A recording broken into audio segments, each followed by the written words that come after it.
আচ্ছা উপনিৰ্বাচন আহি আছে আজি আমি বঙাইগাঁও জিলাত আহিছোঁ বঙাইগাঁওবাসী ৰাইজলৈ মোৰ এটা আহ্বান আছে ৩৫টা বছৰকৈ যিজন মানুহ ইয়াৰ পৰা এমএলএ হৈছে তেওঁ থকা সমষ্টিত আপোনালোকে বাইকখন চলাই গ'লে ৰাস্তাৰ যিবিলাক খলা বোমা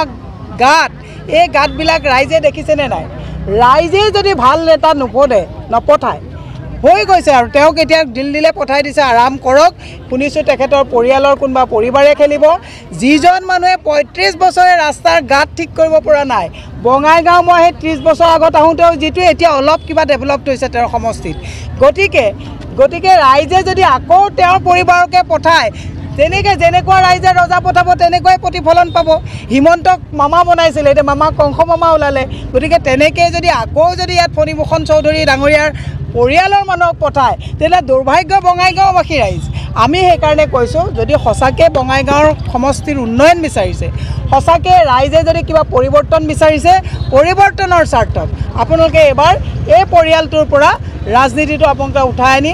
আমাক আপোনালোকে সহায় কৰক আমি বিশ্বাস দিছোঁ যে বঙাইগাঁৱত আমি পৰিৱৰ্তন আনিব পাৰিম